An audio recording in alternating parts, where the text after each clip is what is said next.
Kisah Raja Najasyi dan umat Islam di Habasyah. Demi menjaga keselamatan dan akidah umat Islam, Nabi Muhammad SAW memerintahkan pengikutnya untuk hijrah ke Habasyah.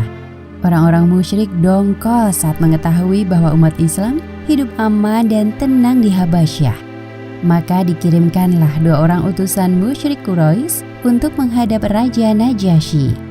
Pasca peristiwa kenabian, keadaan kaum muslimin di Mekah sungguh memprihatinkan. Tekanan dari kaum Quraisy yang menolak dakwah Nabi Muhammad SAW semakin berat. Mekah terasa sempit bagi orang-orang muslim yang lemah. Mereka mulai mencari cara agar keluar dari siksaan yang pedih ini. Kemudian turun firman Allah Subhanahu wa Ta'ala yang mengisyaratkan untuk hijrah, sebagaimana yang disebutkan dalam Al-Quran surat Az-Zumar ayat 10. Dan bumi Allah itu adalah luas, sesungguhnya hanya orang-orang yang bersabarlah yang dicukupkan pahala mereka tanpa batas. Suatu ketika Nabi Muhammad SAW mendengar berita tentang penguasa negeri Habasyah yang terkenal dengan sifat-sifat kemuliaannya. Beliau adalah seorang raja yang adil dan bijaksana, selalu menghormati tamu, berpendirian kuat dan tidak pernah menzalimi rakyatnya. Semoga hijrah ke negeri Habasyah merupakan keputusan yang tepat. Ya Allah, hamba mohon, mudahkanlah para pengikutku dalam mempertahankan keimanannya. Wahai para sahabat, seperti yang kita lihat sekarang ini, bahwa keadaan kaum muslimin di Mekah semakin tersiksa. Aku perintahkan kalian agar hijrah ke Habasyah. Hal ini semata-mata aku lakukan untuk menyelamatkan agama ini. Aku tahu Raja Habasyah yang bernama Ashamah An-Najasyi adalah seorang raja yang adil. Tepatnya pada bulan Rajab tahun ke-5 kenabian, beberapa orang kaum muslimin hijrah ke Habasyah. Rombongan dipimpin oleh Utsman bin Affan yang berangkat bersama 12 orang laki-laki dan 4 orang wanita muslim. Ruqayyah, sang istri, juga turut serta. Sedangkan Rasulullah dan keluarga yang lain tetap tinggal di Mekah. Mereka berjalan menuju pantai dengan hati-hati. Sesekali mereka berhenti, bersembunyi agar tidak diketahui orang-orang Quraisy. Di pelabuhan Syaibah, tampak 2 kapal menuju Habasyah. Rombongan kaum muslimin yang dipimpin oleh Utsman turut serta dalam kapal tersebut. Penduduk Habasyah menyambut baik kedatangan kaum muslim dari Mekah, meskipun mayoritas beragama Nasrani. Selama tinggal di Habasyah, kaum muslim merasakan ketenangan dalam beribadah yang selama ini mereka rindukan. Setelah sekian lama di Habasyah, mereka kembali ke Mekah karena mendengar bahwa orang-orang Quraisy telah masuk Islam. Namun ternyata berita tersebut tidaklah benar. Nabi Muhammad tidak melihat cara lain kecuali memerintahkan kaumnya hijrah lagi ke Habasyah. Rombongan kali ini dipimpin oleh Ja'far bin Abi Thalib dengan jumlah pengikut lebih banyak dari hijrah pertama. Berita tentang hijrahnya kaum muslim ke Habasyah akhirnya sampai ke telinga kaum musyrik. Apa? Mereka berhasil lolos lagi? Tidak akan aku biarkan hal ini terjadi untuk kedua kalinya. Tenanglah wahai saudaraku, aku punya ide bagus. Bagaimana jika kita beri hadiah mewah untuk para penguasa negeri Habasyah? Lalu kita minta raja untuk menyerahkan mereka. Itu ide yang sangat bagus.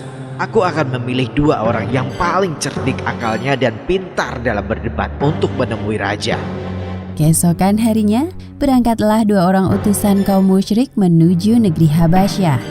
Mereka adalah Amr bin Al-As dan Abdullah bin Rabi'ah. Sesampainya di negeri Habasyah, sebelum menemui raja, keduanya mendatangi para uskup di rumah ibadah mereka. Selamat siang para uskup yang terhormat. Kami berdua adalah utusan dari Mekah. Kedatangan kami untuk mengabarkan kepada raja tentang suatu hal yang penting. Jika memang hal penting, mengapa kalian tidak langsung saja menghadap raja? Aku bisa mengantarkan kalian. Sebelum menghadap raja, kami ingin meminta dukungan kepada kalian para uskup. Raja akan mendengarkan kami jika kalian berada di pihak kami. Maukah kalian membantu kami? Katakan lebih jelas supaya kami mengerti maksud kalian. Para uskup meminta kepada kedua utusan ini untuk menyampaikan secara detail maksud perkataan mereka.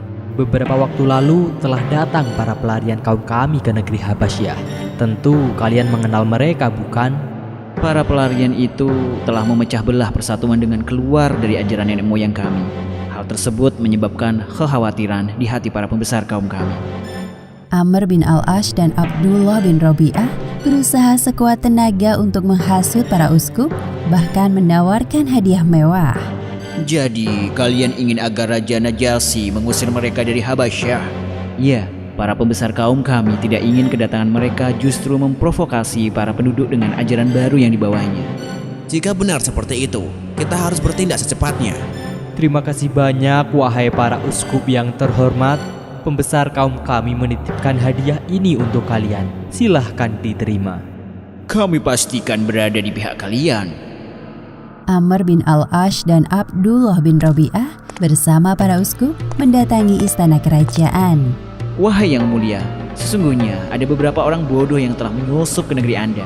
Mereka ini telah memecah belah agama kaumnya dan lari dengan membawa ajaran baru yang sesat ke negeri ini. Para pembesar kaum kami meminta agar Anda bersedia menyerahkan para penyusup ini. Para uskup juga berusaha meyakinkan Raja Najasyi. Perkataan kedua orang ini benar yang mulia. Biarkan perkara ini diselesaikan oleh orang-orang yang berhak mengurusnya di Mekah. Aku akan memutuskan perkara ini setelah mendengar pernyataan dari kedua belah pihak. Mereka juga memiliki hak untuk bicara. Raja Najasyi tidak terburu-buru mengiyakan usulan para uskup. Beliau perlu membuktikan kebenarannya, sebab hal ini terjadi di negerinya. Kemudian Raja memerintahkan kepada pengawalnya untuk memanggil perwakilan dari orang-orang Muslim. Katakan kepada para pendatang dari Mekah, aku ingin bertemu mereka di istanaku. Baik, wahai Raja. Momen yang ditunggu semua orang akhirnya tiba. Kaum Muslim datang dengan membawa juru bicara mereka, yaitu Ja'far bin Abi Thalib. Aku ingin tahu, seperti apakah agama kalian yang sampai membuat kaum kalian terpecah belah? Ja'far menjawab pertanyaan Raja Najasyi dengan penjelasan yang panjang. Wahai Raja, dulu kami orang-orang jahiliyah, gemar menyembah berhala, memakan bangkai, memutus silaturahim, menyakiti kaum yang lemah, minum minuman keras, dan melakukan perbuatan buruk lainnya. Sampai kemudian Allah SWT mengutus seorang Rasul dari kalangan kami yang semua kebaikan ada dalam dirinya. Beliau mengajak kami untuk menyembah hanya kepada Allah dan meninggalkan sesembahan yang hina. Apa barusan yang engkau katakan, wahai Ja'far? Kau telah menghina berhala sesembahan kami. Kami menyembah jiwa yang hidup di dalamnya. Hal itu yang membuat kami dekat kepada Tuhan. Wahai tidak semua orang berpikir seperti kalian. Engkau tidak berhak memaksa orang lain meyakini apa yang engkau yakini. Lanjutkan penjelasanmu, wahai Ja'far. Kemudian Ja'far mengungkapkan alasan hijrah ke Habasyah kepada Raja Najasyi. Namun sayangnya kaum kami tidak dapat menerima hal itu. Mereka berusaha untuk mengembalikan kami terhadap sesembahan mereka dengan siksaan dan tekanan yang berat. Kalian memang pantas menerimanya.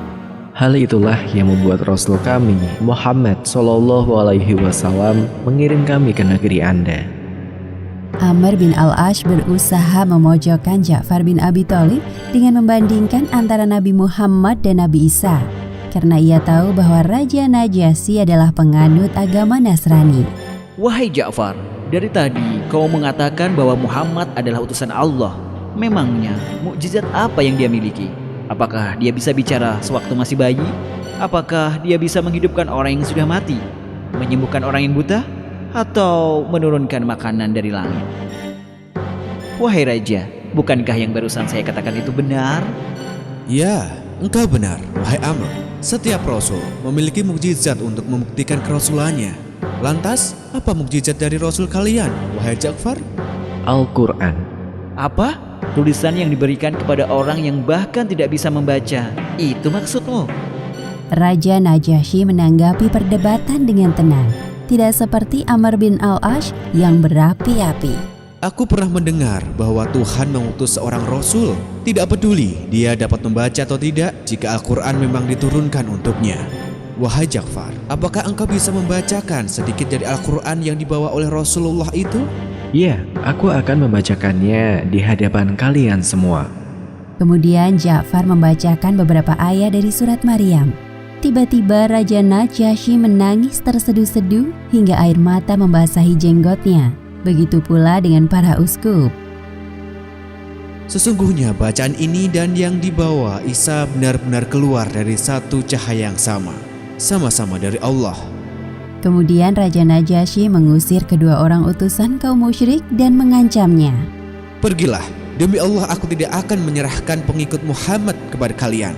Sial, aku harus datang lagi untuk membuat perhitungan dengan mereka. Sudahlah, jangan engkau lakukan itu wahai Amr. Kita tidak memiliki perlindungan di sini. Tidak bisa, mereka telah menginjak harga diriku sebagai orang yang paling cerdik di hadapan pemimpin negeri orang asing. Amr bin Al-Ash kembali mendatangi istana Raja Najasyi keesokan harinya. Wahai Raja, sesungguhnya Anda telah melindungi orang yang salah. Mereka telah mengatakan hal yang tidak benar tentang Isa. Apa maksudmu, wahai Amr? Sementara itu di tempat penampungan kaum muslim, Bagaimana kau dapat menjelaskan tentang ini kepada raja, wahai Ja'far? Aku akan mengatakan sesuai yang Nabi sampaikan kepada kita. Lagi pula, kita tidak memiliki niat buruk tinggal di negeri ini. Jangan khawatir, wahai saudaraku. Allah SWT akan melindungi kita semua. Raja Najasyi segera memanggil kaum muslim ke istana untuk menanyakan pendapat mereka tentang Isa. Apa yang kalian katakan tentang Isa? Pendapat kami tentang Isa seperti yang telah disampaikan oleh Nabi Muhammad SAW. Lalu, apa yang dia katakan?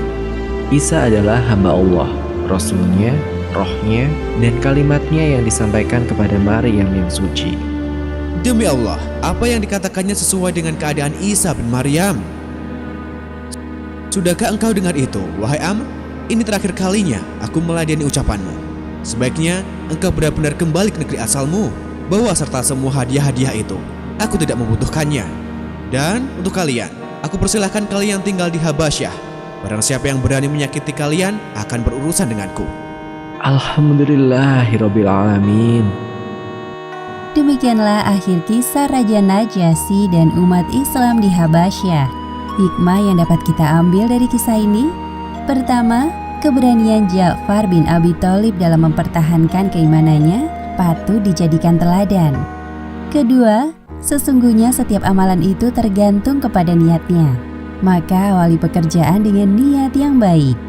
Dan ketiga, Allah menurunkan mukjizat kepada Nabi Muhammad berupa Al-Quran agar manusia selalu berpikir. Wallahu a'lam bishawab.